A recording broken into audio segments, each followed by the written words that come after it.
बच्चों, आज हम लोग 11th क्लास की फिजिक्स में द्रव्य के तापीय गुण का लेक्चर नंबर 7 पढ़ने जा रहे हैं। और आज हम लोग पढ़ेंगे गैसों का औष्णिक प्रसार है, थर्मल एक्सपेंशन ऑफ गैसेस।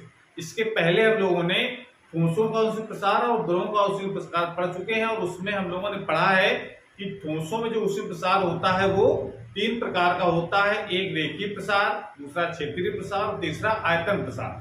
ठीक है। और द्रवों में हम लोगों ने पढ़ा कि केवल एक ही प्रकार का प्रसार होता है, वो होता है आयतन प्रसार। और आयतन प्रसार फिर 2 प्रकार के पढ़े हम लोगों ने, एक आभासीय प्रसार और एक वास्तविक प्रसार। आज हम लोग गैसों के बारे में पढ़ेंगे। गैसों में भी 2 प्रकार के प्रसार होते हैं। कैसे होते हैं इसको जरा समझना है। तो प्रसार से मतलब होता है उष्मा दे करके किसी पदार्थ का फैलना, वो उस प्रसार कहलाता है। तो जब गैसों को गर्म करते हैं तो गैसों दे ठोसों द्रवों में गैसों गर्म करने का तरीका ये है कि गैसों को हम 2 तरीके से गर्म करते हैं। जैसे अगर हम एग्जांपल लेते हैं, मान लेते हैं हमारे पास एक कोई बर्तन है और उस बर्तन में गैस भरी हुई है और उसमें यहाँ पर एक पिस्टन लगा है, और एक दूसरा बर्तन है उस पर भी गैस भरी है और उसमें भी पिस्टन लगा है। पर दोनों सिचुएशन में जरा अंतर आपको समझना है। यहाँ पर भी गैस और यहाँ पर भी पिस्टन लगा है। दोनों पिस्टनों की विशेषता ये है कि ये जो पिस्टन है वो कैसा है, स्थिर है। इसको हम लोग स्थिर कर दें, मतलब अगर गर्म करें हम यहाँ से, यहाँ पर स्पिरिट लैंप गर्म करना शुरू करें और इसको भी गर्म करना शुरू करें, तो एक को बिल्कुल तो फिक्स कर दें, मतलब समझो कि इसको ऊपर भाई गर्म अगर करेंगे गैस को तो क्या होगा, गैस फैलेगी तो ये पिस्टन ऊपर तक खिसकेगा। तो अगर ऊपर को ना खिसकने दिया जाए, यानी उसको फिक्स कर दें कि जितना अगर ऊपर जाने का प्रयास करें उतना ही प्रेशर ऊपर से बढ़ाते चले जाएं, यानी यहाँ पर प्रेशर उतना ही ज्यादा क्या करें हम लोग, बढ़ाते चले जाएं। तो अगर पिस्टन अगर स्थिर है, स्थिर अगर पिस्टन है तो होगा क्या,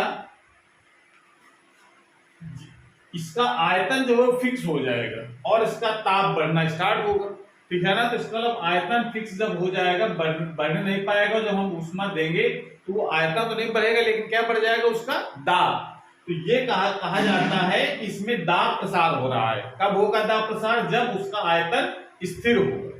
ठीक है ना, बस हमारे इसको लोग कहते हैं दाब प्रसार। और इसमें क्या करें हम लोग, इसको गर्म करें तो पिस्टन को इसको फिक्स ना करें, इसको जैसे जैसे गर्म करते जाएंगे इसका प्रसार होगा तो ये पिस्टन ऊपर तरफ चलना शुरू कर देगा। तो इसका क्या होगा, आप ये जानते हैं कि गैस जिस बर्तन में रखी जाती है वो उसी का आयतन ग्रहण कर लेती है। मान लो पिस्टन ऊपर खिसक करके पहुंच गया तो अब बर्तन का आकार हो गया इतना बड़ा, तो आयतन क्या होगा, बढ़ गया। जब आयतन बढ़ गया तो इसको हम लोग कहते हैं आयतन प्रसार। लेकिन कब हो रहा है आयतन प्रसार, जब दाब को स्थिर किया है हमने, बढ़ा नहीं रहे हैं। जितना दाब वायुमंडलीय दाब है उतना ही लग रहा है, हमने अलग से कोई दाब नहीं बढ़ाया है। तो क्या कहेंगे हम लोग, इसमें दाब स्थिर है। इसमें क्या है, दाब स्थिर है। इसमें दाब स्थिर है तो क्या बढ़ रहा है, आयतन में प्रसार हो रहा है इसमें। और इस वाले सिचुएशन क्या है, इसमें आयतन स्थिर है। इसमें क्या है, आयतन स्थिर है, आयतन बढ़ने नहीं दिया जा रहा है। तो क्या बढ़ रहा है फिर, दाब। तो ये होता है दाब प्रसार। बात समझ में आ रही है। तो इस तरीके से हम कह सकते हैं कि जब किसी गैस को हम गर्म करते हैं या उष्मा देते हैं तो उष्मा द्वारा किसी गैस का आयतन तथा दाब का बढ़ना, यानी आयतन बढ़ रहा हो चाहे दाब बढ़ रहा हो, तो उसमें गैसों का औष्णिक प्रसार कहलाता है।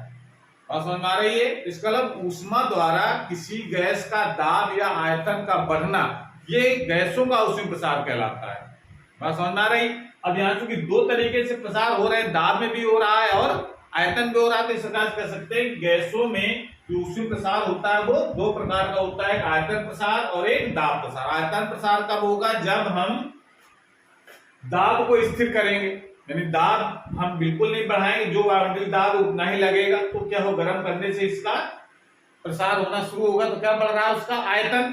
तो इसका मतलब आयतन प्रसार की जब बात करेंगे हम, तो स्थिर दाब पर, इसलिए परिभाषा में क्या लिखेंगे, स्थिर दाब पर किसी गैस को ऊष्मा देने पर उसके आयतन में जो वृद्धि होती है उसे उस गैस का आयतन प्रसार कहते हैं। मतलब आपको कैसे गर्म करना है, स्थिर दाब रख करके, दाब को नहीं बढ़ाना है तो जब गर्म करेंगे तो क्या बढ़ेगा उसका आयतन। तो स्थिर दाब पर ऊष्मा देने पर उसके आयतन में जो वृद्धि होती है उसे हम आयतन प्रसार कहते हैं। कब? स्थिर दाब पर आयतन प्रसार होगा ये, ठीक है ना।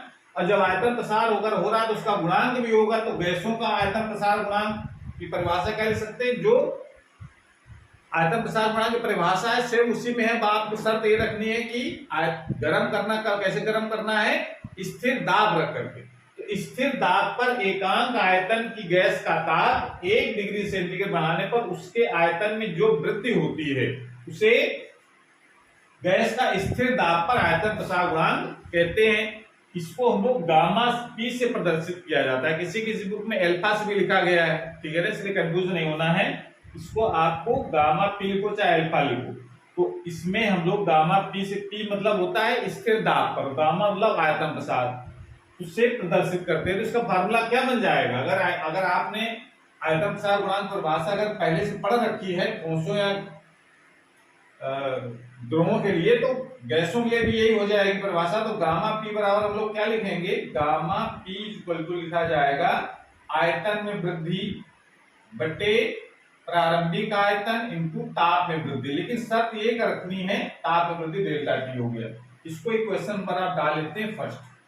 तो ये तो इसकी मेन परिभाषा से फार्मूला हो गया। इसी पर सूत्र से एक जो परिभाषा लिखी गई है कि आयतन कैसे बढ़ाना है स्थिर दाब पर। तो स्थिर दाब पर अगर V का मान अगर 1 हो, यानी प्रारंभिक आयतन कितना हो? 1 घन मीटर हो, तो उसका ताप अगर 1 डिग्री सेंटीग्रेड बढ़ाया जाए तो उसके आयतन में जो वृद्धि होगी उसे हम क्या कहेंगे? स्थिर दाब पर आयतन प्रसार गुणांक कहते हैं। अब जरा स्पेशली अगर हम, ये तो सभी गैसों के लिए बात हो गई, अगर हम आदर्श गैस की बात करें तो आदर्श गैस की जब बात करेंगे तो देखो इसमें कुछ ये देखना है कि जो आयतन प्रसार गुणांक है वो किस बात पर निर्भर करता है। अभी तक हम लोगों ने पढ़ा है कि आयतन प्रसार गुणांक जो है ठोसों या द्रवों का ताप पर निर्भर नहीं करता है। समझदारी अगर करता भी है तो बहुत नगण्य होता है। इसलिए हम ये कहा जाता है कि जो आयतन प्रसार गुणांक है द्रवों और ठोसों का वो ताप पर निर्भर नहीं करता। लेकिन गैसों का देखना है कि गैसों पर किस प्रकार से निर्भर करेगा। तो यहां पर हम आदर्श गैस की जरा बात करेंगे। आदर्श गैस के लिए जो आदर्श गैस की जो बात करेंगे तो आदर्श गैस समीकरण क्या होगा? जरा इधर से आगे आदर्श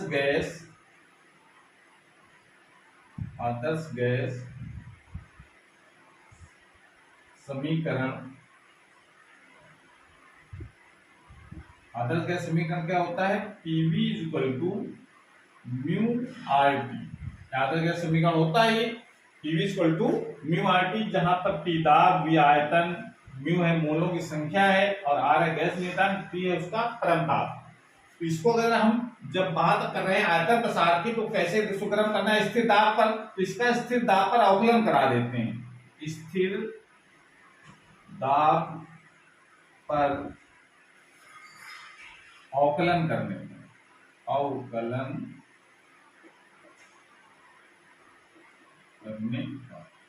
जब अवकलन कर देंगे दाब को स्थिर रखना है तो अवकलन कितना हो जाएगा? P डेल्टा V, ठीक है ना। D या डेल्टा V कुछ भी लिख सकते हैं। P dV equal to mu R, mu और आर का तो कांस्टेंट है, ताप बढ़ रहा है ताप, तो इसको डेल्टा T ये हो जाएगा। इन दोनों समीकरणों को क्या करें हम लोग? डिवाइड। इन समीकरणों को कर देते हैं दोनों को डिवाइड, यानी इसको आप चाहो तो इसको 2 डाल दो, इसको डाल देते हैं 3 और क्या करें हम लोग? समीकरण 3 में 2 का भाग दे देंगे तो क्या बचेगा? P delta V upon PV equal to mu R T, R delta T upon mu R T. ये तो बचेगा। इसमें देखो कट क्या जाएगा? P से P कट जाएगा, म्यू आर से म्यू आर कट जाएगा, तो क्या बचा यहाँ पर? Delta V upon V equal to delta T upon T। इसको जरा पक्षांतर करके हम लोग क्या लिख सकते हैं? इसको लिखा जा सकता है डेल्टा वी अपान, इसको जरा डेल्टा टी निकल ले आओ नीचे, तो V delta T is equal to 1 upon T. ये जरा क्वेश्चन में डाल लेते हैं इसको 4। अब जरा समीकरण एक जो परिभाषा है आयतन प्रसार गुणांक की, तो 1 व 4 की तुलना करने पर तो क्या निष्कर्ष निकलता है कि जो गामा पी है, भाई यहाँ पे देखो समीकरण नंबर 4 है delta V upon V to delta है किसके बराबर 1 अपॉन टी की, और परिभाषा में क्या कहता है delta V upon V delta T, ये किसके बराबर है गामा के। तो gamma P is equal to क्या लिख सकते हैं 1 अपॉन टी। ये जो निष्कर्ष निकला है इससे पता चलता है कि जो गैसों का जो आयतन प्रसार गुणांक है, स्थिर दाब पर जो आयतन प्रसार गुणांक है वो ताप के व्युत्क्रमानुपाती होता है। जैसे ताप बढ़ेगा उसका जो आयतन प्रसार गुणांक का जो मान है वो कम होता है। ये बात समझ में आ गई। इस तरीके से हम कह सकते हैं कि गैसों का जो आयतन प्रसार गुणांक है वो ताप पर निर्भर करता है। किस प्रकार निर्भर करता है, गैस के ताप के व्युत्क्रमानुपाती होता है। ताप जैसे जैसे बढ़ाते जाएंगे वैसे वैसे गामा का मान, गामा पी का मान जो है वो बढ़ता जाएगा। अगर ताप को घटाएंगे तो गामा पी का मान बढ़ेगा। तो इस तरीके से हम ये कह सकते हैं कि आयतन प्रसार आपको कब करना है गैसों में, जब दाब को स्थिर रखना हो। इस तरीके से ये तो कहानी हो गई हमारी इस आयतन प्रसार की और आयतन प्रसार गुणांक की। अब हम लोग बात करते हैं दाब प्रसार गुणांक। इसको नोट कर लीजिए पहले। इसको भी हम लोग चेंज करके, थोड़ा सा चेंज करके हम लोग इसकी परिभाषा बना सकते हैं। तो क्या चेंज किया जाए, पहले तो हेडिंग चेंज कर लेते हैं हम लोग, तो इसको जल्दी से हो जाएगा। तो कोई चेंज विशेष चेंज नहीं है। तो नंबर 2 हमारा क्या है, दाब प्रसार। और दाब प्रसार कब होता है, जब आयतन को स्थिर रखा जाए। तो आयतन को स्थिर रखेंगे तो स्थिर आयतन पर, ये आपको चेंज करना है। नहीं, स्थिर आयतन का मतलब आयतन को बढ़ने देना, क्या बढ़ाना पड़ेगा हमको, फिर दाब। स्थिर आयतन पर किसी गैस को ऊष्मा देने पर उसके दाब में, यहां पर क्या आ जाएगा, दाब में जो वृद्धि होती है उसे गैस का दाब प्रसार कहते हैं। क्या कहते हैं, दाब प्रसार। ये इतना चेंज करने से दाब प्रसार की परिभाषा बन जाएगी। इसी प्रकार से हम लोग दाब प्रसार गुणांक की भी परिभाषा लिखेंगे। हम लोग दाब प्रसार गुणांक की परिभाषा क्या लिखी जाएगी, यहां पर क्या आ जाएगा, स्थिर आयतन। यहां शब्द क्या आएगा, स्थिर आयतन। स्थिर आयतन पर एकांक, अब यहां पर एकांक शब्द किसके लिए यूज करना है, दाब के लिए। तो एकांक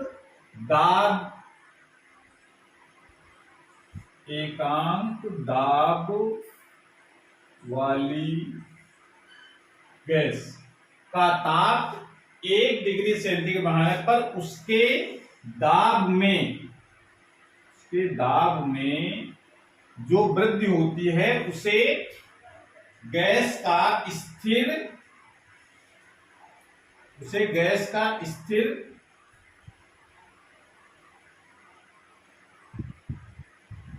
आयतन पर, स्थिर आयतन, तो वहां स्थिर दाब छूट गया था पहले परिभाषा लिखते समय, उसको आप सही कर लेंगे। वहां स्थिर दाब होगा, स्थिर को छूटा लिखा था। स्थिर आयतन पर आयतन प्रसार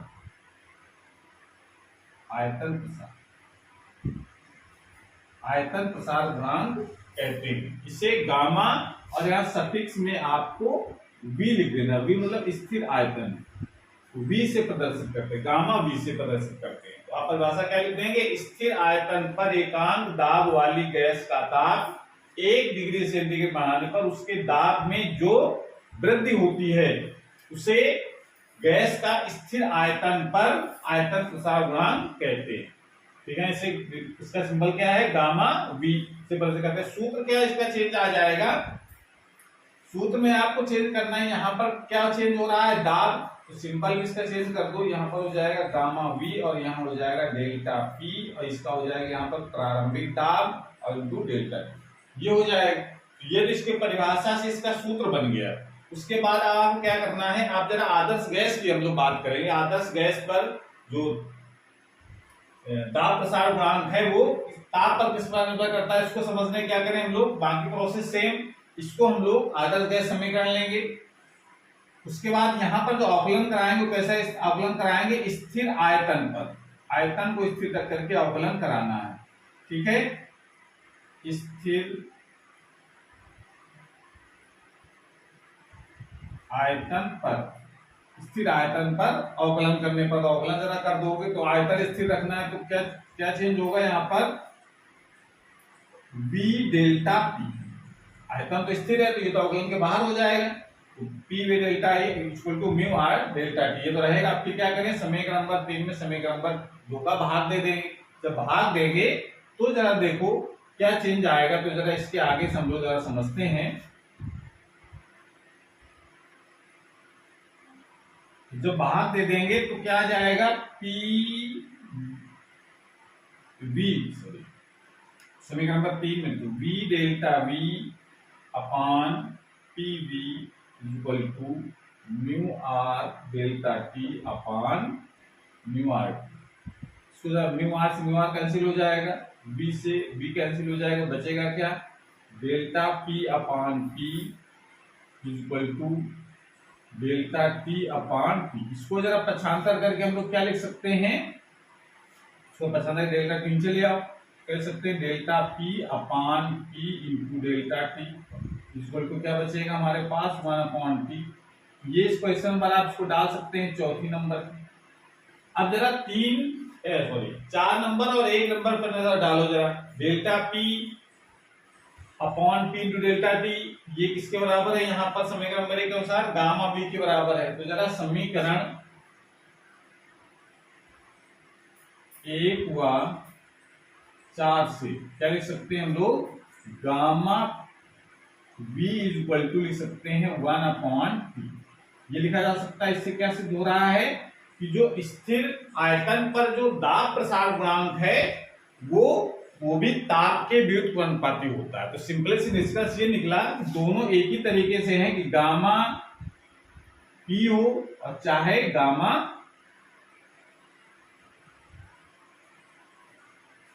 बी हो, दोनों जो है वो ताप के व्युत्क्रमानुपाती हैं। ताप जैसे जैसे बढ़ेगा इन ताप पर निर्भर करता है, जैसे ताप बढ़ता है गामा पी और गामा बी दोनों बढ़ते हैं। सिंबल आपको कंफ्यूज नहीं होना है, बुक में दाब प्रसार गुणांक को कहेंगे बीटा से भी लिखा गया है, इस कारण से उसमें आपको डाउट नहीं जाना है, बीटा लिखो। आयतन प्रसार गुणांक अल्फा से लिखा गया है गैसों के लिए, तो उसमें आप कंफ्यूज नहीं होना, सिंबल आप कोई भी यूज कर लीजिए, लेकिन आपको कॉन्सेप्ट पता होना चाहिए, ठीक है ना। तो ये समझ में आ गया हमको कि गैसों में जो प्रसार होता है वो 2 प्रकार का होता है, एक दाब प्रसार होता है स्थिर आयतन रख करके, और एक होता है आयतन प्रसार स्थिर दाब रख करके। इस तरीके से हम लोग ये पूरी कॉन्सेप्ट समझ सकते हैं। अगले टॉपिक में हम लोग नया लेक्चर लाएंगे, उसमें हम लोग पढ़ते हैं कि ऊष्माधारिता क्या होती है। तब तक पढ़ाई करते रहिए। All the very best.